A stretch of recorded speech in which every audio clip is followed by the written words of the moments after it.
Bonjour à tous, chères auditrices. Je suis contente de pouvoir vous proposer cet épisode qui me tient vraiment, vraiment à cœur.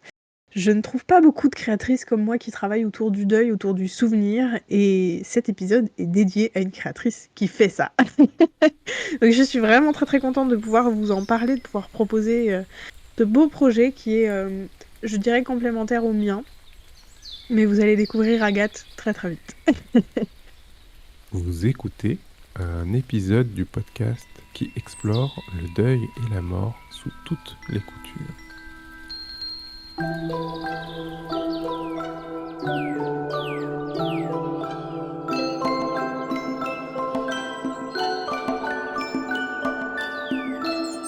N'arrête jamais de prendre soin de toi.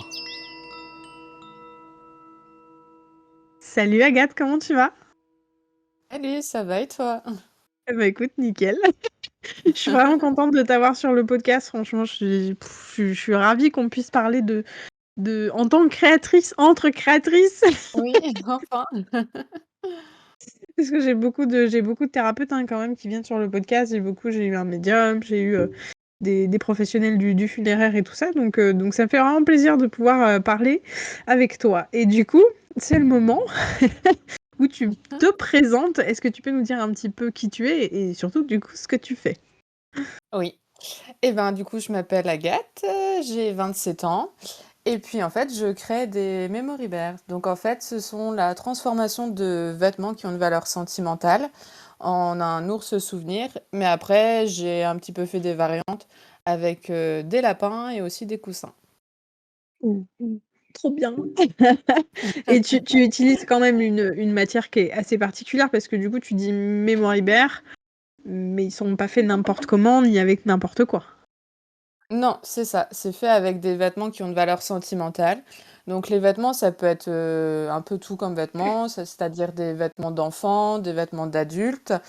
Et après, je suis un petit peu sur tous les souvenirs. Donc c'est-à-dire qu'on peut partir sur des souvenirs assez gais comme par exemple une robe de baptême, de cérémonie, etc.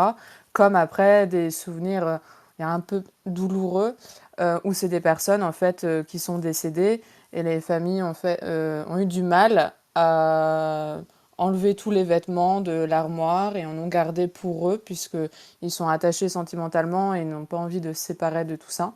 Donc du coup, ils me donnent la tâche de les transformer. Et puis au lieu d'avoir la personne qui a la chemise que pour elle, il y a aussi du coup tout un grand partage derrière tout ça, puisque admettons, la chemise, après, elle peut être divisée en 2 ou 3 ours, ça dépend après de la taille de la chemise. Mais voilà, ça peut être divisé et puis partagé après dans une fratrie ou autre. Ah, je trouve ça trop bien. Voilà, maintenant, Ouais. chers auditeurs, vous comprenez pourquoi je voulais Agathe sur le podcast. Et donc du coup, c'est quoi ton parcours? Qu'est-ce qui a fait qu'aujourd'hui t'en es arrivé en fait à proposer ces memory bears? Parce que c'est quand même le fait de fabriquer des ours en peluche, que ce soit sous forme de lapin hein, ou d'ours, c'est quand même une technique qui est assez particulière, donc je maîtrise absolument pas.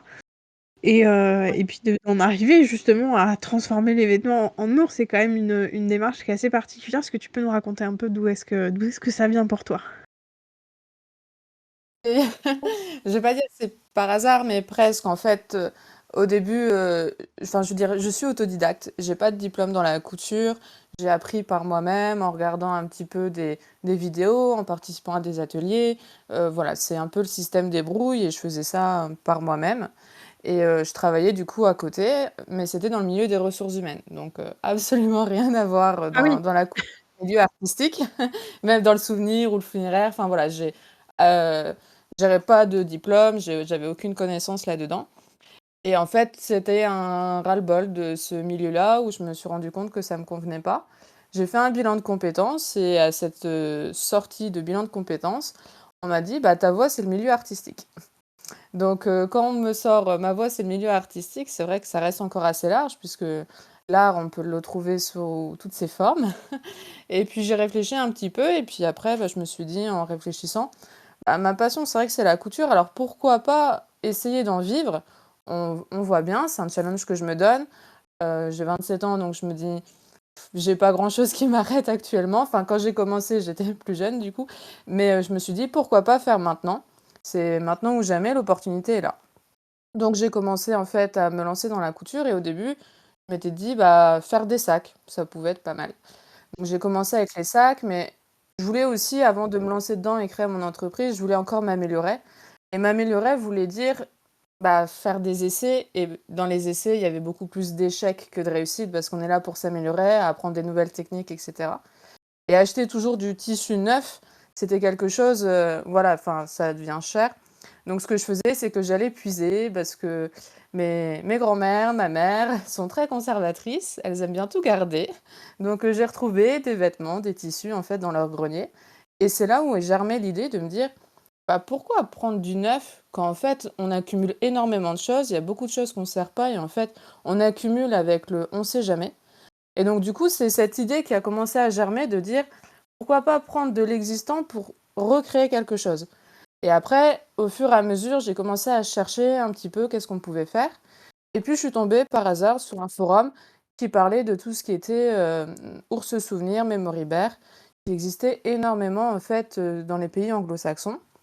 Donc, je me suis un petit peu rapprochée, etc. Et j'ai trouvé ça mais super. Franchement, je vais pas dire que je suis tombée amoureuse mais de ce principe, mais voilà, c'était vraiment quelque chose qui me tenait à cœur. Je me suis dit, bah tiens, ça n'existe pas vraiment en France, on le met pas vraiment en lumière, etc. Et je me dis, c'est vrai que ça peut être quelque chose de bien, puisque on transforme déjà un vêtement, au lieu qu'en plus, si c'est un vêtement d'un défunt, etc., c'est quelque chose qui va être transformé, remis en lumière. Donc au lieu qu'il prenne la poussière, il sera exposé fièrement chez soi.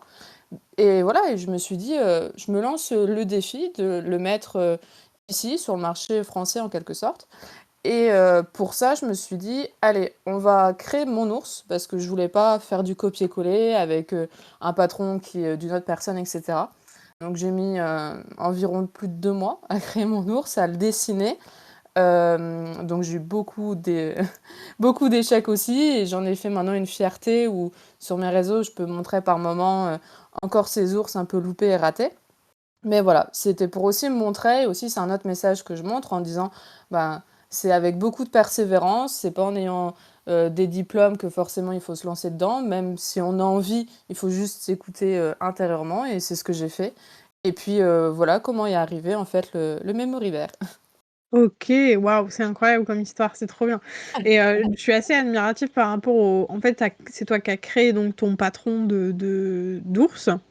Est-ce que, tu as eu, besoin d'aide à ce moment-là? Est-ce que tu as réussi à, est-ce que tu t'es formée au patronage? Parce que c'est pareil, entre le fait de fabriquer des ours et le fait enfin, tu vois, il y a vraiment un monde entre le fait de fabriquer quelque chose et de créer de A à Z. Je ne t'entends plus. Ah, ça a été coupé. Non, je t'entends plus. OK, je reviens. Est-ce que là, tu m'entends? Là, je t'entends. Ouais. D'accord et du coup, tout est cassé. Je te voyais parler, mais je t'entendais pas du tout. Attends. Ouais, mon micro, c'est ah ça y est, OK. C'est bon. C'est pas grave, ce sera coupé au montage. Mon micro s'est débranché.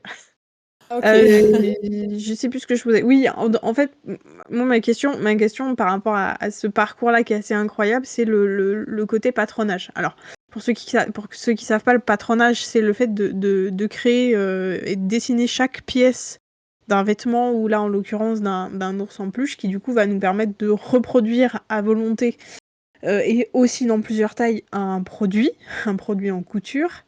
Le patronage, c'est un métier à part entière. Est-ce que tu as eu des difficultés? Ça a été quoi, en fait, un peu ton parcours par rapport à ça? Parce que c'est un métier à part entière pour moi, le patronage. C'est ça. C'est vrai que ça a été très, très compliqué au début. J'ai d'abord commencé, puisque c'est vrai que je m'y connaissais pas, donc j'ai commencé avec des patrons existants pour connaître la base, voir comment on crée, parce que c'est aussi du 3D, donc Mmh. voir un petit peu comment on fait une tête, les pattes, etc. Donc j'ai commencé avec des patrons existants pour bien comprendre comment ça se fabrique et ça se dessine. Et après, à partir de ce moment-là, bah, en fait, je me suis un petit peu inspirée, puisque bah, après, ça reste quand même un ours. Donc je me suis, inspirée de ce qu'on pouvait voir et de comment on pouvait faire des techniques pour que je puisse créer mon ours. Après, une des grandes difficultés que j'ai eues et là où j'ai mis beaucoup de temps, ça a été qu'il tienne, assis tout seul. Où en fait, j'avais souvent mon ours qui tombait vers, l'arrière et donc le mettre assis puisque du coup je voulais que ce soit quand même un élément décoratif et qu'il soit pas mis, Mmh. dans son lit où en fait on s'en fichait un petit peu, s'il tient debout ou pas. Là, moi, ce que je voulais, c'est qu'il tienne assis pour qu'on puisse l'exposer sur une étagère si on le souhaitait. Voilà, ça a été vraiment une très, très grande difficulté où, bah, je dessinais, je modifiais de 1 ou 2 centimètres, je voyais ce que ça faisait et je me disais: «Ah non, bah, en fait, ça va pas» et puis je recommençais et cetera donc j'ai fait mais je vais pas dire des centaines de versions mais presque, mais j'ai mis 2 mois où tous les jours je redessinais, je refaisais et c'était des modifications d'1 ou 2 centimètres à chaque fois pour réussir à trouver le bon ours. Ouais, mais ça, c'est un travail, assez dingue qui me fascine, ce truc-là de Mmh. de créer un patron. Autant je pense que c'est passionnant, autant ça demande une patience à toute épreuve. Oui. C'est assez exceptionnel et du coup par rapport au fait que ce soit des ours, donc tu disais que c'était inspiré quand même de choses qui existaient déjà, mais pas en France. Hem, est-ce qu'il y a vraiment que cette inspiration-là ou est-ce que parce que pour moi l'ours, il y a aussi une notion un peu d'ours en peluche, de doudou, d'enfance, tu vois? De rapport un peu, à cette période-là aussi de notre vie, qu'on a tous, a priori vécu normalement. Tu vois, il y a un peu pour moi cette notion de, en fait, c'est très rassurant de pouvoir avoir un doudou auquel se raccrocher, en fait. C'est ça, donc c'est vrai que j'ai pu aussi, en parler un petit peu sur mes réseaux, sur le fait que j'ai commencé par l'ours, puisque c'était aussi le doudou en quelque sorte, mais la forme qu'on retrouve, très généralement dans un lit, dans une chambre d'enfant, où du coup ça devient quelque chose de plus rassurant de voir la tête d'un ours. Et après, c'est pour ça aussi que j'ai fait aussi un lapin, puisque du coup, l'ours et le lapin, ce sont quand même 2 animaux qu'on retrouve énormément dans des chambres d'enfants, même si, ce que je rappelle, ce que je fais, c'est pas à destination des enfants. Les adultes peuvent en avoir un, il y a aucun souci, c'est pas réservé aux enfants. Et voilà, je veux dire, c'est vraiment 2 formes, où on va dire, c'est plus pour plaire à tout le monde. Puisque si après on part sur des animaux un petit peu spécifiques, c'est vrai qu'on se rétrécit dans le public et voilà, c'est pour ça que je voulais d'abord faire l'ours, le lapin. Là, je suis en train de travailler sur, d'autres patrons, principalement un chien et j'espère bientôt aussi un chat puisque je veux aussi élargir sur, la forme, mais aussi après le deuil animalier. Oh waouh, bah oui, évidemment. Évidemment. Excellent. Ah, c'est super intéressant c'est effectivement, j'avais pas imaginé ça comme ça et du coup, le chat et le chien, tu les imagines, fabriqués avec quelle matière par rapport au deuil animalier? Par rapport au deuil animalier, ça sera tout ce qui est housse de coussin ou des serviettes. Ah oui, OK. Voilà, Ouais, ouais, des voilà serviettes que qu'on peut utiliser, ouais. c'est ça donc après forcément ça sera pas, un gros tapis parce que ça sera un peu compliqué avec ma machine. Mais voilà, tout ce qui est housse de coussin ou après les serviettes, ce sont des tissus qui restent, encore, assez fins et que je peux utiliser pour pouvoir, créer, un chien ou un chat. Après c'est pas forcément aussi dans le deuil animalier puisque j'ai aussi des demandes de personnes qui disaient: «Ah ma maman elle était fan de chats, elle en avait toujours, 5 ou 6 à Bien. la maison et je veux pas un ours ou un lapin parce que c'est pas ce qui la représente, c'est plus un chat. Est-ce que vous pouvez faire?» Donc là, c'est pareil, c'est ce que j'essaye d'expliquer aux personnes entre mes commandes et le temps de passer à faire des patrons et cetera, parce que je veux que ce soit mes patrons, j'ai pas envie d'en prendre, des existants. C'est assez long. Donc voilà, je remercie leur patience puisque c'est vrai qu'ils me sollicitent, déjà depuis quelques mois. Je sais que le chien va sortir, donc ici, en fait, dans le mois de mai, donc c'est quelque chose qui va devenir très officiel Trop bien. et le chat, j'espère, le sortir cet été. Ah génial! Bah écoute, je te le souhaite et je Ouais. te le souhaite je souhaite aussi à ta communauté qui du coup visiblement est assez preneuse de ce genre de modèle. C'est vrai qu'on est tellement habitués maintenant à ne pas avoir qu'un ours, quand on choisit un doudou, voilà, on s'imagine, voilà, des petites vaches, des petits machins, enfin on a vraiment tout un tout un panel d'animal et c'est vrai que ça permet aussi de rendre cet hommage-là à quelqu'un qui était pas forcément ours. Il y a aussi cette symbolique-là qui est très importante pour rendre hommage et qui est vraiment intéressante. Et, et moi, j'ai aussi. Voilà, ça fait longtemps que je suis abonnée à ton compte, donc je sais un petit peu ce que tu fais.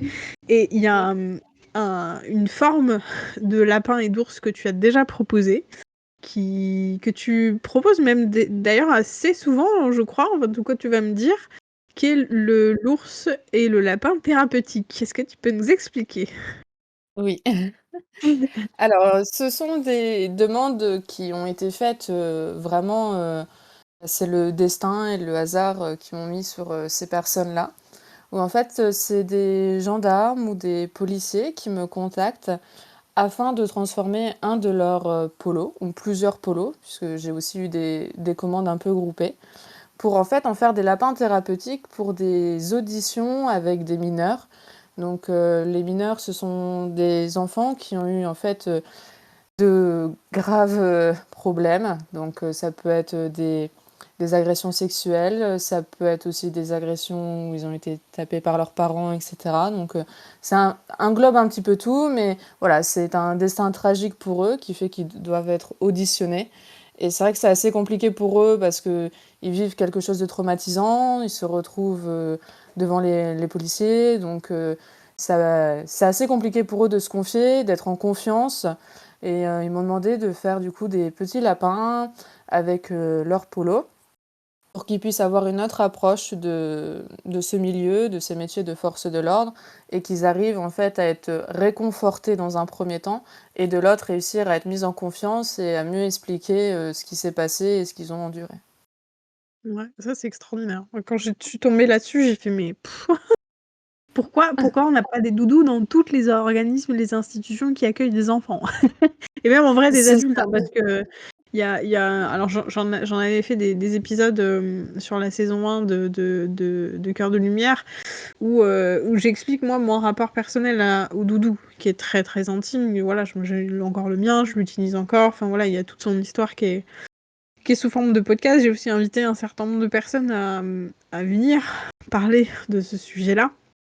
De personnes qui, comme moi, partagent encore ce truc du doudou. Voilà, on a beau être adulte, on a beau être grand, bah, on a encore notre âme d'enfant et certains besoins par rapport à ça. Et ouais, de pouvoir proposer cette option-là, alors en tant que force de l'ordre, c'est une chose, mais surtout de pouvoir proposer ça en tant que créatrice, ben, je trouve vraiment que c'est extraordinaire. C'est trop bien. C'est ça. Et c'est vrai que c'est quelque chose où je, je veux dire, je m'étonne de ma communauté qui est extraordinaire et franchement, je leur en remercie parce que ils me font évoluer de jour en jour. Et le fait de pas avoir, comment dire, de ne pas m'être enfermée dans un souvenir en particulier, en fait, ça élargit toutes les possibilités. Et c'est grâce à ça qu'en fait, on vient vers moi en disant, bah, ça peut être pas mal de faire ça. Et puis en fait, après, ça donne d'autres idées, ça met une petite graine chez les autres, et puis ça fait germer autre chose, et puis ils viennent encore et encore avec d'autres idées souvenirs, et d'autres choses et d'autres possibilités. Et c'est vrai qu'après, bah, je le propose au public, et puis ils sont contents, et puis des fois ils me réclament la même chose, etc. Donc c'est Mm. plutôt sympa, et franchement, je suis contente d'en arriver là. Ouais, tu m'étonnes. Franchement, c'est trop trop cool. Et donc du coup, tu disais aussi tout à l'heure par rapport au fait que, alors à la fois on peut faire appel à toi pour un doudou souvenir, enfin une peluche souvenir en tant qu'adulte, mais aussi pour les enfants. Moi, j'ai un peu des questions techniques. Alors voilà, je suis couturière, donc j'ai plein de questions techniques. Voilà, si ça vous intéresse pas les questions techniques, passez. Mais moi, j'ai pas mal de questions par rapport au fait que, alors j'en ai vu passer, donc je sais que tu sais le faire, notamment des ours avec des pulls, donc avec des lainages qui, quand on les coupe, ont tendance à se détricoter. On a plein de tissus qui sont très fluides, voire transparents. Tu parlais des robes de gala, etc., que j'ai vu passer. Le rendu, il est assez chouette et il est assez impressionnant parce qu'on reconnaît quand même le vêtement. Tu arrives à garder cette matière-là vivante, en fait, dans le sens où tu la transformes pas, tu vas pas la teindre, tu vas pas changer sa texture, Non. etc. Mais tu arrives à en faire des ours. Et je sais du coup d'expérience qu'il y a des fois, il y a certains tissus, c'est un casse-tête. Comment tu fais? C'est vrai. Explique-nous. Je m'arrache les cheveux aussi par moments. C'est vrai que voilà, c'est des techniques. Enfin, c'est vrai que c'est compliqué au niveau de tout ce qui est tissu qui est très glissant. Donc, par moments, je suis obligée d'utiliser du thermocollant pour que j'y arrive mieux à coudre. Après, j'ai des tissus où je refuse. Par exemple, tout ce qui est le cuir, je ne prends pas puisque ma machine n'est pas assez puissante et j'ai pas envie de casser toutes mes aiguilles et ma machine. Donc, tout ce qui est le cuir, je prends pas. Tout ce qui est les vêtements trop élastiques comme le legging, ça sert à rien puisque après, Oui. c'est ça aussi, c'est ce que j'essaye d'expliquer aux personnes, c'est que s'il y a trop d'élastane, l'ours, je vais le rembourrer, mais je vais rembourrer. Le tissu, comme il est élastique, il va s'élargir, s'élargir, s'élargir. Et après, j'aurai plus la forme de l'ours. Donc, c'est ça aussi où j'essaye d'expliquer aux personnes que si c'est des choses trop élastiques, vaut mieux pas l'utiliser. Vaut mieux prendre des, des vêtements habituels à base de coton ou de synthétique, puisque c'est le meilleur. Après, voilà, j'essaye de m'adapter. C'est vrai que la laine, c'est pareil. Je fais attention à quel type de laine et du coup, les personnes m'envoient des photos et je leur dis si oui ou non c'est faisable et je regarde bien comment c'est tricoté. Parce qu'après, c'est ça aussi, quand c'est de la maille qui n'est pas assez serrée, où je vois qu'il peut avoir des jours, rien qu'au niveau du rembourrage, je sais que ça va être compliqué. Et après, si la maille n'est pas assez serrée, je sais qu'à la découpe, ça va se détricoter et ça sert à rien. Donc je regarde vraiment comment c'est fait, j'analyse et avant que les personnes passent commande, il y a à peu près 80% de mes clients avec qui j'ai déjà discuté. Je sais quel tissu je vais avoir et je leur dis si c'est faisable ou pas, puisque je veux pas d'une mauvaise surprise et après leur dire bah désolé mais je peux pas. Bah, c'est ça, Donc d'autant plus que quand tu as un vêtement, c'est tu as quand même une quantité de vêtements qui est assez limitée. Donc si tu te foires, bah, tu te foires, quoi. Il y en a plus, il y a plus le vêtement après, c'est fini. oui, c'est Donc ça. ouais, non, mais c'est clair. C'est pour ça aussi que je te pose la question. Alors, pour ceux qui seraient restés nous écouter par les techniques couture, tu parlais tout à l'heure du thermocollant. En fait, le thermocollant, alors c'est comme ça que j'imagine que tu l'utilises, mais tu vas me dire. Le thermocollant, en fait, c'est un film plus ou moins plastique, plus ou moins machin, qui nous permet, en tant que couturière, de rigidifier plus ou moins un certain tissu. En fait, c'est quasiment une doublure qu'on fait et qu'on colle au fer à repasser, du coup. Toi, tu dois certainement utiliser cette technique-là et qui, du coup, finalement, permet, alors à la fois quand il y a de l'élastane, très certainement, de rigidifier et de permettre que le tissu ait moins de cette élasticité-là et surtout aussi peut-être pour les mailles. Est-ce que tu utilises du thermocollant pour les mailles? Oui, j'en utilise aussi pour justement éviter que ça se détricote par Ouais, c'est mesure ça. de sécurité. Ouais, ouais, j'en mets aussi. Ouais, bah oui, parce que je trouve je trouve que aussi ça me permet de garder je pense que c'est vraiment la meilleure technique à mon sens qui permet de garder à la fois la forme de l'ours pour que, évidemment, comme tu disais tout à l'heure, qu'il se retrouve pas explosé énorme avec des tissus élastanes. Voilà, j'imagine un petit ours un peu bibendum il était trop élastique. Effectivement, C'est voilà, à mon avis, c'est un peu dérangeant. Mais du coup, est-ce que ça rend pas parfois le travail plus complexe et plus difficile? Tu dois être un peu. Moi, en tout cas, c'est ce que je ressens quand on me demande de transformer des vêtements. J'ai peur de me foirer, j'ai peur tu vois, de couper un truc qu'il aurait pas fallu, etc., etc. Et du coup, de dire, bah en fait, j'ai plus assez de tissu. C'est ça. Non, c'est vrai que j'ai toujours cette appréhension de me dire oh, il faut pas que je me trompe, etc. Mais je regarde bien avant tout ce qui est la commande déjà pour me dire c'est quelle taille d'ours pour pas que je me trompe, que je fasse un 20 centimètres alors qu'on voulait un 33. Donc Oui. voilà, je prends bien mon temps par rapport à ça. Je préfère prendre 1 heure en plus que de me dépêcher parce que j'ai plein de commandes et me dire bah vite, vite, vite. Et puis c'est dans la précipitation qu'après on se foire. Donc voilà, je préfère prendre mon temps, bien regarder, bien calculer. Après, c'est pareil, comme il y a eu de l'échange avant, je sais au niveau de la quantité si j'en ai assez ou pas. Par moment, c'est ce que je demande quand c'est par exemple des vêtements souvent d'enfants. euh, c'est compliqué de savoir si j'ai une bonne quantité ou pas. Donc je demande aussi un vêtement de secours en disant, voilà, si au cas où il me manque un peu de tissu, est-ce que vous avez un autre vêtement que je pourrais utiliser? Si après j'en ai pas besoin, bah, bonne nouvelle, vous gardez ce vêtement-là qui n'a pas été utilisé. Si j'en ai besoin, bah, je vais l'utiliser. Donc c'est vrai que c'est toujours un peu variable en fonction du vêtement, etc. Par moment, c'est vrai que bah, j'ai fait des bêtises, on n'est pas parfait, donc j'essaye toujours de récupérer. Et jusqu'à présent, j'ai toujours récupéré quand je faisais des petites bêtises au niveau de la couture. Mais voilà, c'est vrai que c'est toujours une crainte et une appréhension de se dire oh, mais je peux pas envoyer une création ratée, il faut que je la réussisse, c'est limite, il faut le réussir en une fois. Donc on a cette pression-là. Après, au fur et à mesure, ça va, je commence à m'habituer, donc je sais où je m'embarque, mais c'est vrai qu'au début, on a un grand stress. Ouais, bah, c'est ça. D'autant plus qu'en général, les gens t'envoient, leurs vêtements avec donc comme tu as déjà discuté, déjà pour le côté technique, les gens ont aussi besoin de raconter l'histoire souvent. Donc tu connais Mm. l'histoire et la valeur de ces vêtements-là?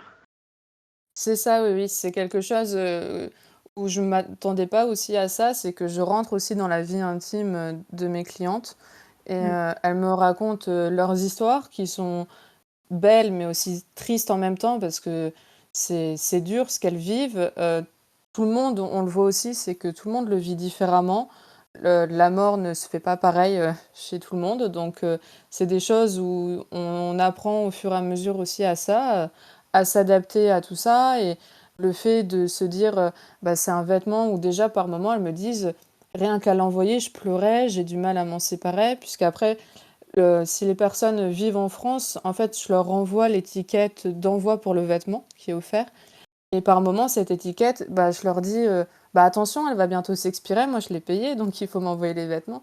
Et ils sont déjà là à me dire, oui, je sais, mais j'ai du mal à m'en séparer. Elle dit, même si je sais qu'après, ça sera mieux, je vais pouvoir l'exposer chez moi, etc. J'ai du mal à l'envoyer et à me dire que pendant 3 semaines, un mois, je vais plus l'avoir près de moi. Et c'est assez compliqué. Donc déjà là, on voit l'importance du vêtement et après comment il est emballé. Quand je reçois le colis, je le vois et c'est emballé, mais c'est comme si je recevais un coffre-fort à la Mmh. maison. Enfin, c'est vraiment extraordinaire de voir par rapport, je veux dire, à si on achète un vêtement sur une autre plateforme de seconde main où le vêtement peut être des fois mal emballé. Là, voilà, c'est 40 000 emballages, 5 tours de scotch, etc., où j'ai du mal à couper tout le scotch et à couper tout ça pour récupérer le vêtement.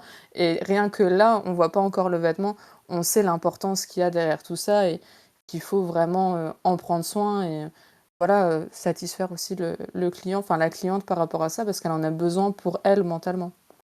Bah, c'est complètement ça et c'est même, effectivement, un truc qui moi me fait peur même pour mes clients parce qu'effectivement, il y a des personnes qui me demandent des services qui n'habitent pas dans ma région et qui, bah, du coup, nécessitent l'envoi de ces matières premières qui sont si précieuses et si importants et il y a toujours ce risque de, ben, c'est tellement arrivé souvent que les colis se perdent, n'arrivent jamais ou soient retournés, on sait pas pourquoi et cetera et cetera. C'est toujours un peu effectivement l'angoisse donc ouais, je comprends carrément que que ce soit hyper difficile de à la fois déjà de se séparer de ce vêtement-là, parce que le temps de la création, ils y auront pas accès et en plus, bah, du coup, de devoir le remettre, à un système de transport qui est pas toujours fiable, on va pas se mentir. Voilà, c'est effectivement, j'entends que ça peut être hyper difficile et hyper muant parce que, il y a ce côté-là aussi où, ben, c'est une des dernières preuves qui nous reste de ce qui s'est passé, de notre expérience, de souvenirs et de liens aussi avec la personne quand c'est, en tout cas, le sujet d'une personne qui est décédée et du coup, ça t'arrive d'être très, très touchée ou particulièrement touchée par des histoires qu'on te confie? Oui, c'est déjà arrivé où j'ai des personnes qui m'écrivent plusieurs pages de souvenirs où c'est vraiment une histoire, c'est pas juste ah, ça appartenait à mon papa et puis ça s'arrête là. J'ai des personnes qui veulent vraiment, ils veulent que je comprenne ils veulent aussi m'expliquer parce que ça leur fait aussi du bien de se confier par rapport à ça. Je pense qu'ils doivent aussi se comprendre, enfin, se sentir compris par rapport à ça.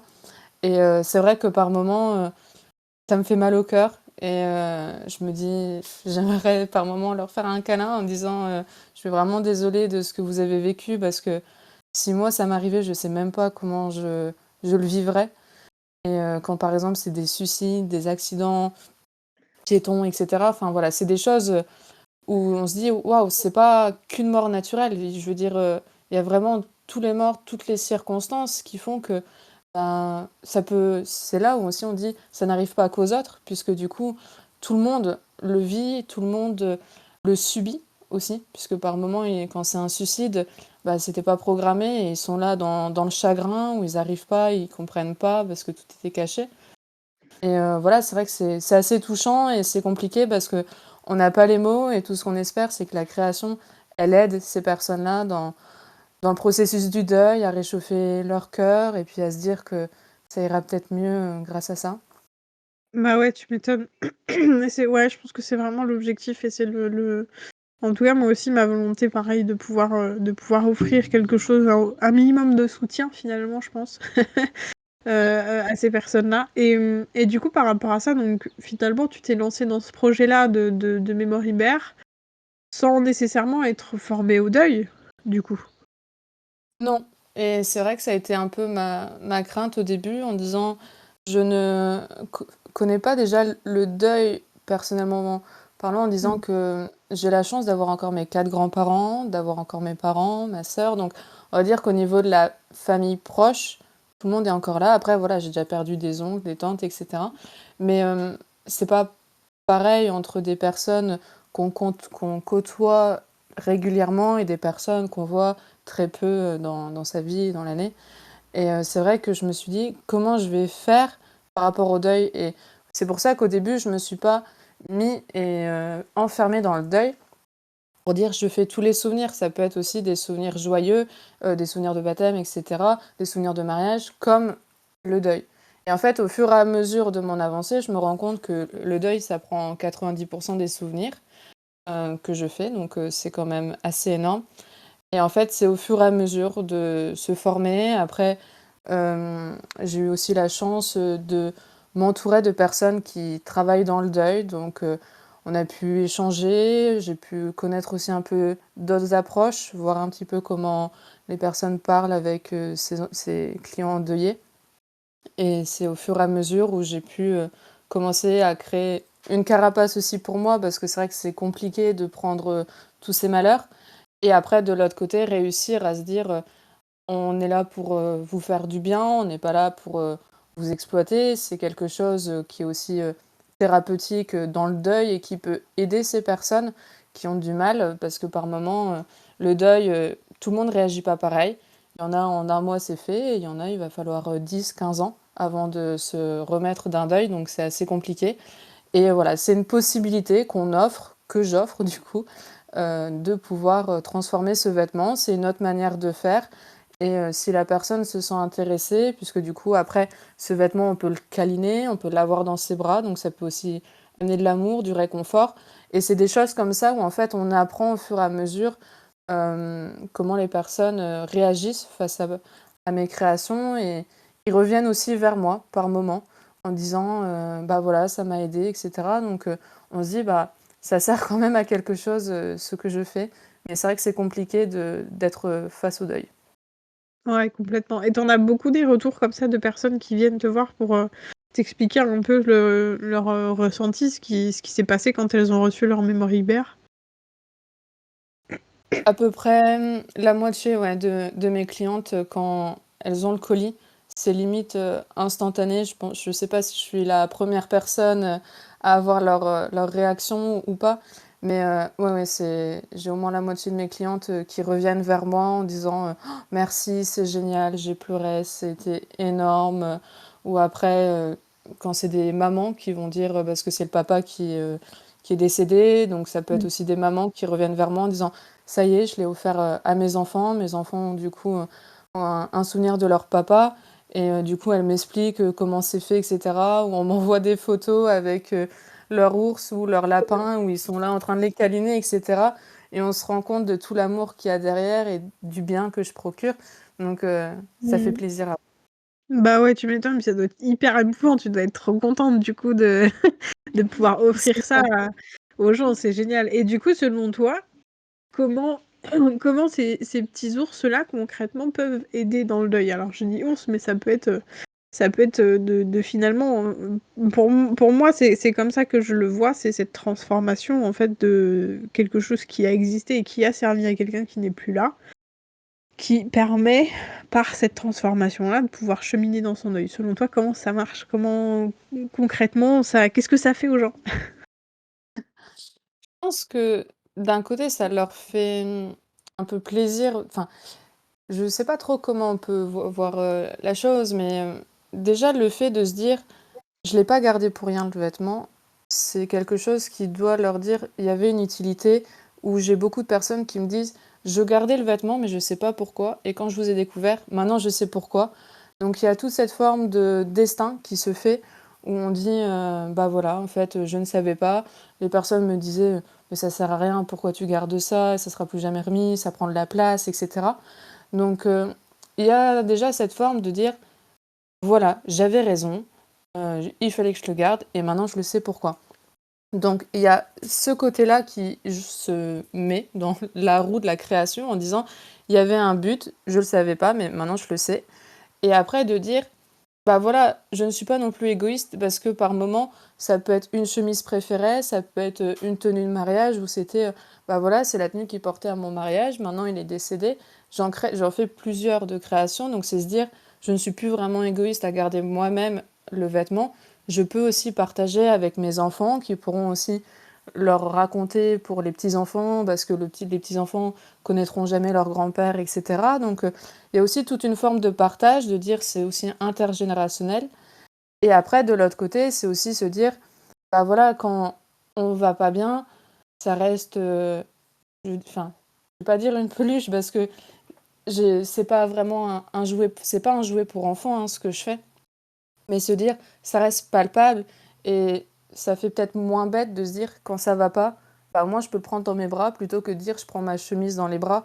C'est quelque chose qui est du coup plus réconfortant, qui permet peut-être de mieux se projeter aussi envers notre proche et se dire, voilà, si ça va pas, bah, il est là, il est près de moi, je peux jeter un œil.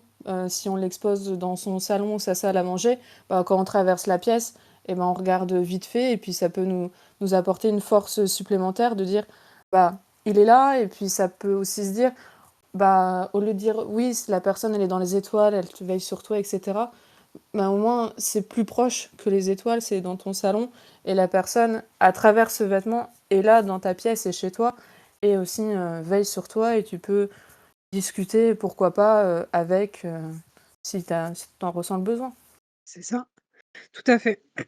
Et quand tu as commencé ton entreprise par rapport à ces ours de mémoire, est-ce que tu t'attendais à ce que à cet effet-là, en fait, sur le deuil, sur les gens en deuil, et que ce soit, ouais, que ce soit principalement tes clients, enfin que ce soit eux qui viennent principalement te demander des ours?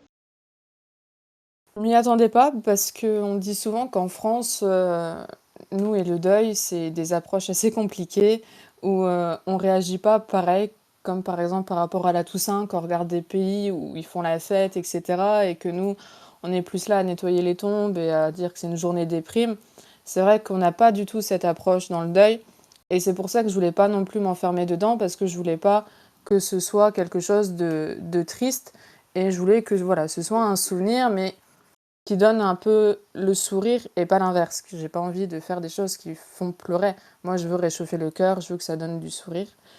Et voilà, c'est vrai que j'avais un peu peur, j'avais cette appréhension, et c'est pour ça que je m'étais mis dans tous les souvenirs en disant on verra bien ce qu'il prend ici en France, parce que c'est vrai que c'est quand même enfin, un marché inconnu. Je ne sais pas un petit peu le comportement des Français, comment ils vont réagir par rapport à ce que je vais proposer.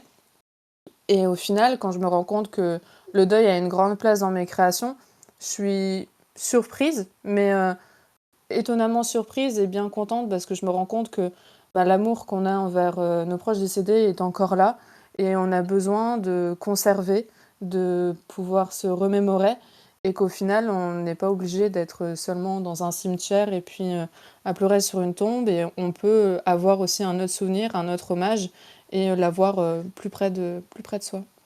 C'est ça. Pour moi, c'est vraiment ça, c'est que ça, ça montre qu'il y a un besoin, en fait, qu'il y a un réel besoin, en tout cas dans notre pays qui effectivement, comme tu le dis, a un rapport à la mort qui est très lourd, qui est très déprimant, qui est très, morbide du coup. Mmh.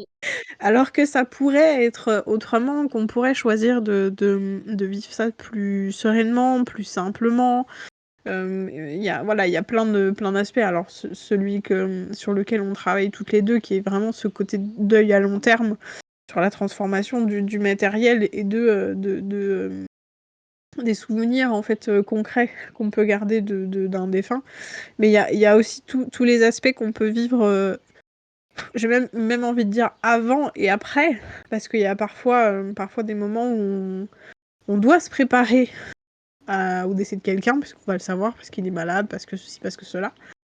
Euh, ouais, on entretient une espèce de peur, d'appréhension, enfin d'appréhension, ce qui est normal, l'appréhension, mais une espèce de grande peur, et surtout plein de plein d'injonctions finalement, plein de il faut que, il faut pas que, etc., etc. Alors que dans le deuil, c'est précisément là où on a le droit de pleurer, on a le droit d'exprimer, on a le droit d'être créatif aussi et de faire des choses qu'on n'a pas l'habitude ou plus l'habitude de faire, de dire, de proposer, etc., etc. Je donne souvent cet exemple-là quand on prépare des obsèques, on a le droit de tout faire. Et si vous avez envie de balancer des confettes dans la tombe, une fois que le cercueil est mis dans le caveau, ben balancez des confettes, quoi. C'est ce que nous, on a fait pour notre maman. Et ben en fait, ça nous a fait du bien parce qu'on a mis à la fois de la couleur, bien entendu, mais aussi cette légèreté, cette beauté, en fait, il y a quelque chose qui s'en va, en fait. Il y a vraiment quelque chose qui s'en va, comme c'était vraiment un peu l'image aussi des personnes qui font une cérémonie pour répandre les cendres de leurs défunts, où il y a vraiment cette visuellement et matériellement du coup, cette sensation qu'il y a quelque chose qui s'en va et que du coup nous on laisse partir aussi, parce qu'il y a ce geste aussi du coup de verser quelque chose qui s'envole, qui s'en va et qui va faire partie un petit peu du paysage quelque part, même si ça se voit pas tout de suite. Mmh. Et ouais, je trouve que c'est ça, pour moi, c'est vraiment ça, c'est le symptôme d'un besoin, en fait, qu'on a dans notre pays, en fait. Oui, c'est ça et c'est vrai que pour, enquiller un petit peu sur le fait qu'on a besoin de préparer la mort, j'ai aussi c'est assez rare, mais j'ai déjà eu 2 personnes comme ça, où, elles sont atteintes, d'une grave maladie, où elles savent qu'elles peuvent pas en guérir, que la mort est inévitable, qu'il leur reste, quelques mois, voire une grosse année grand maximum. Donc, c'est vrai que c'est aussi assez compliqué quand on entend tout ça, de se dire que, en fait, cette personne, pour préparer sa mort, pour, ses enfants, elle souhaite, transformer des vêtements, parce qu'elle veut que ce soit elle qui les choisisse, qu'elle fasse, le tri, parce qu'elle sait qu'il lui reste plus longtemps. Donc, pour, libérer aussi un peu l'esprit, que ce soit moins compliqué pour les enfants, lors de son départ, elle préfère tout organiser avant, liquider le maximum de choses pour que ce soit plus simple et moins dur à vivre pour ses enfants et où du coup elle me dit: «Je vais choisir des vêtements, je vais revenir vers vous» et en fait, les enfants le savent pas, mais le jour de ma mort, en fait, ils auront, chacun un ours qui va les attendre avec des vêtements que j'ai choisis. Donc c'est vrai que c'est assez beau de voir ça, de se rendre compte qu'il y a des personnes qui, face à la mort, vont tout organiser, tout prévoir. Mais de l'autre côté, c'est vrai que quand on entend ça, c'est vrai que c'est difficile parce que du coup, nous, on peut rien à part essayer d'apporter du réconfort et espérer que ces créations, plaisent aux personnes, aux enfants qui vont être endeuillés, qui vont perdre, leur maman qui va décéder, d'une maladie et que c'est assez compliqué. Voilà, c'est la prévoir et d'un autre côté se dire: «On peut rien faire pour eux» et malheureusement, c'est la vie, le destin et on va tous passer, par la mort. Mmh, complètement. Complètement et ce que tu partages, c'est vraiment un sujet qui, moi, me tient à cœur, c'est cette préparation-là. Même si on le sait pas, enfin, même si on sait pas quand ça va arriver à peu près, parce qu'on est malade, parce que plein de choses, on peut prendre la décision de préparer malgré tout son décès et pour moi, tu vas me dire ce que t'en penses, mais pour moi, c'est un vrai cadeau. Alors à la fois parce que, effectivement, on peut se dire: «Ben, je vais faire quelque chose de plus pour laisser quelque chose, un souvenir, qui va aider mes proches, à faire le deuil de moi, du coup». Mais c'est aussi un vrai cadeau, globalement de ne serait-ce que préparer ses obsèques, effectivement faire ce tri de la mort, que ça repose pas sur les épaules de nos enfants. Alors il y a plein de gens qui sont pas du tout prêts, pas du tout en capacité de le faire et j'ai envie de dire bon ben ça leur appartient et c'est aussi OK. Mais vraiment moi je le vis comme ça, je le vois comme ça, de vraiment c'est un vrai cadeau que de préparer sa fin en fait et sa disparition. C'est ça, c'est vrai que quand les personnes peuvent après il faut l'accepter en amont, quand ils peuvent le savoir et qu'ils peuvent tout organiser, c'est vrai que ça fait un soulagement et un poids en moins puisque, j'ai des personnes, qui disent, hein, ils ont pas encore vendu la maison parce que c'était une mort, brutale, qu'il faut encore tout vider, c'est compliqué pour eux. Donc penser à ça et se dire, «Non, j'ai pas envie qu'ils vivent ça» ou «C'est compliqué de rentrer dans la maison» ou «C'est une ambiance, pesante» ou «Ça va être, plus dur pour eux de rien que mettre la clé dans la serrure et déjà fondre en larmes et être compliqué». C'est vrai que mâcher en quelque sorte le boulot, je pense que oui, ça va faire, du bien au niveau du deuil et après voilà, c'est vrai que on essaye de dire et de l'autre côté, tout le monde va réagir différemment. Et c'est compliqué. Tout ce qu'on peut faire, c'est espérer que tout ce qu'on fait, tout ce qu'on donne, les aide et va permettre, de guérir un petit peu, leur cœur. C'est ça. C'est ça, il y a presque quelque chose de l'ordre de alors c'est peut-être très maladroit, je sais pas, je vais m'exprimer en tout cas parce que j'ai vraiment cette image-là qui me vient en tête en fait, on se prépare au grand et à l'ultime voyage et ben, du coup, la plupart des gens, pas tout le monde, j'en ai conscience, mais la plupart des gens, quand ils partent en voyage, ben, toute la maison est rangée, elle est propre. Voilà, tous les volets sont fermés, tout est protégé, tout est, nickel en fait, pour que justement quand ils reviendront, bah, il y aura rien à faire et j'ai un peu cette sensation-là que se préparer et préparer ce grand départ pour nous, c'est à la fois un cadeau pour les autres, mais je pense que c'est un cadeau aussi qu'on peut s'offrir à soi-même dans le sens où, bah, en fait, on règle nos affaires au sens propre et au sens figuré. On règle nos affaires, on met les choses en ordre et, et on peut partir peut-être plus sereinement et plus tranquillement, je pense, tu vois, quand tu arrives à faire cette démarche-là, de dire bon ben voilà, ok, même si je suis pas malade, ben il y a un moment donné où ça va arriver. Et bah si ça m'arrive dans 1 an ou même dans 10 ans, ben qu'est-ce que je laisse derrière moi? Et est-ce que je partirai sereinement si je pars à ce moment-là, quoi? Et si c'est pas le cas, ben, qu'est-ce que vous allez, pouvoir mettre en place pour pouvoir régler ces choses-là? Tu vois ce que je veux dire? Ouais, je comprends. C'est vrai que c'est je pense que c'est mieux que la personne le prépare. Après, quand elle peut le préparer, puisque même là, hein, c'est vrai que c'est compliqué, de tout préparer et on va pas non plus préparer tout ça 10 ans avant.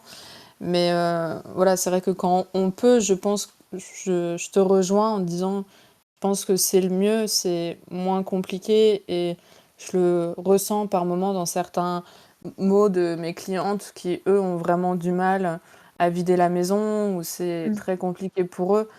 Et je pense que si, après, voilà, c'est vrai que euh, tout, euh, tout le monde n'est pas pareil et c'est voilà, la mort n'est aussi pas pareille, donc on peut pas prévoir à chaque Voilà, fois. Et c'est vrai que si évidemment. on peut prévoir pour des personnes qui ont du mal comme ça, où on connaît les enfants, on sait leur caractère, puisque tout le monde va réagir différemment et nous, on ne peut que conseiller en quelque sorte.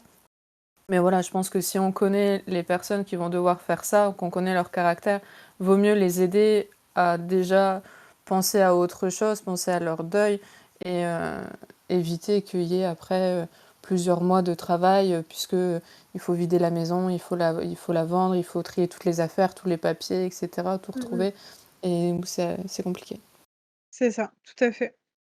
Et tu parlais tout à l'heure de la carapace que tu t'es construite pour justement arriver à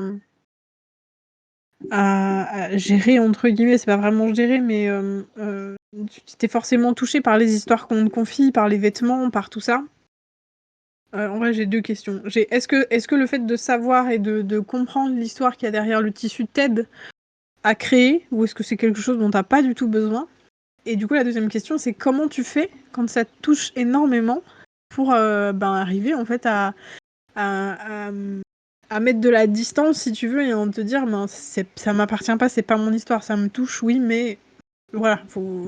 tu vois ce que je veux dire? Mm. Déjà, je ne vais pas coudre à chaud. C'est-à-dire que quand je reçois le vêtement, que je le découvre, je lis le mot et je le commence pas tout de suite dans la foulée. Je m'imbibe déjà de l'histoire. J'envoie aussi un message à mon ou ma cliente en disant voilà, j'ai bien reçu ton colis, il est bien arrivé, il n'y a aucun souci. Et du coup, ça fait aussi un soulagement pour la personne. Parce que comme tu en parlais un petit peu du stress, de dire oh, mon colis va peut-être être retourné ou être perdu, etc. Donc là, au moins, ça fait un soulagement pour la personne. Et moi, ça me laisse aussi le temps aussi de se dire, bon, voici comment est fait le vêtement, enfin, comment est le vêtement, qu'est-ce qu'elle me demande, voici l'histoire. Et ça me laisse du coup, la nuit porte conseil. Et ça me laisse du coup une nuit aussi pour me dire comment je vais le créer, comment je vais rendre ce vêtement je vais le remettre en lumière en quelque sorte, puisque par moments, c'est vrai, ils vont être simples, comme ils peuvent être personnalisés, où je peux rétrécir un col, rajouter des boutons, mettre une petite veste, ou après j'ai déjà eu à faire une mariée. Donc voilà, c'est vrai que c'est des choses qui sont toutes personnelles, ça dépend aussi des demandes de chacun. Donc j'essaye aussi de réfléchir à me dire au niveau de la technicité, qu'est-ce que je vais faire, qu'est-ce qui est faisable pour moi, parce que je suis pas non plus de la haute couture et après le vêtement a aussi ses limites. Donc voilà, c'est vrai que je réfléchis à tout ça, ça me permet aussi de prendre du recul par rapport à l'histoire. Et après, je me dis le lendemain, allez, j'attaque et ça me permet d'être moins émotive et d'avoir un peu, enfin, pas avoir moins mal au cœur, mais voilà, de me dire j'ai compris l'histoire, je vais le faire. Et maintenant, mon but, c'est de faire plaisir et voilà, de rendre fière la personne en se disant j'ai fait confiance et ça valait le coup de faire confiance, ça valait le coup de pleurer, ça valait le coup d'envoyer, de me séparer du vêtement. Et grâce à ça, j'ai une superbe création, voire plusieurs créations. Et voilà, je me rebooste en disant, maintenant c'est vrai que c'est du passé en quelque sorte, malheureusement c'est ce qui s'est passé. On ne peut pas changer le passé, ça restera comme ça. Tout le monde le vit différemment.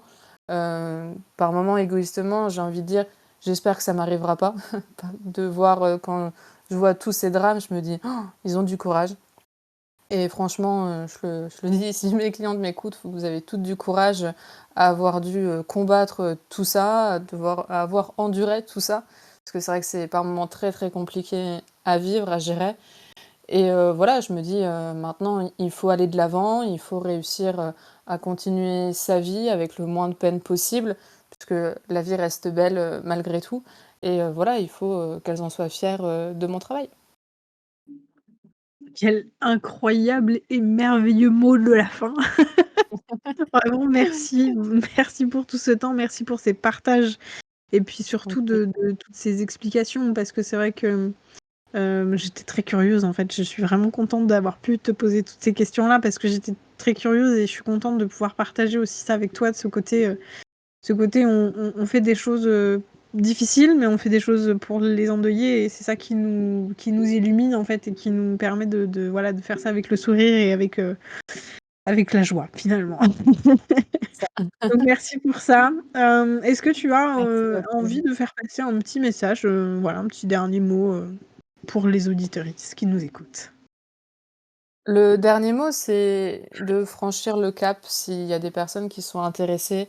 Ne pas se dire «Oh, c'est une peluche, je suis un enfant, enfin, je suis un adulte, je suis plus un enfant, donc ça sert à rien, c'est pas fait pour moi», etc. Faut passer le cap de ces préjugés, puisque ce que je fais, c'est pas pour les enfants, c'est pour les adultes, les grands-enfants, en quelque sorte. Et voilà, n'ayez pas peur. Si votre cœur, votre instinct vous dit bah, je suis tombée sur vous, c'est qu'il y avait peut-être une raison. Donc, suis disponible si vous avez envie d'échanger, de parler de votre histoire. Laissez parler votre cœur. Voilà. Trop bien, merci beaucoup Agathe, trop, trop cool. Vraiment, je suis trop contente d'avoir fait cet épisode-là avec toi. Je suis vraiment très, très reconnaissante. J'espère que ça vous aura plu aussi à vous, auditeuristes. J'en profite pour vous rappeler, avant de vous donner l'Instagram d'Agathe, que c'est vraiment important pour la visibilité de ce podcast, donc à la fois du podcast, mais aussi de toutes les personnes qui sont passées dans ces épisodes, de liker l'épisode, de vous abonner au podcast, que ce soit sur YouTube, Spotify, Deezer, Apple Podcast. Vous avez cette possibilité-là. Vous pouvez aussi commenter les épisodes. Et donc, vous pouvez retrouver Agathe sur les réseaux sociaux et tu as un site internet, je crois. Oui, sous l'aiguille d'agathe.fr. Voilà, je vous mettrai comme d'habitude tous les liens dans la description. Voilà, je te remercie encore une dernière fois, Agathe, parce que vraiment, je suis très très contente de cet épisode-là. Comme d'habitude, on se retrouve dans 15 jours, où je vous partage un moment assez extraordinaire, en tout cas que moi j'ai beaucoup beaucoup aimé, un épisode en live, un des épisodes que j'ai réalisé pendant la première édition du Festival des Sensibles. Voilà, je suis vraiment ravie. Vous pouvez d'ailleurs nous retrouver au Festival des Sensibles très très bientôt, courant septembre. Voilà, je pense que au moment où l'épisode d'Agathe sera sorti, on sera déjà en train de vous inviter à venir, voilà, tout simplement. Donc on se retrouve dans 15 jours pour découvrir cet épisode avec Stevie de Big Benzen, où on parle de la culture de la mort et du deuil. Voilà. Et puis en attendant, évidemment, n'arrêtez jamais de prendre soin de vous. Merci de ton écoute. Pense à partager et à noter cet épisode.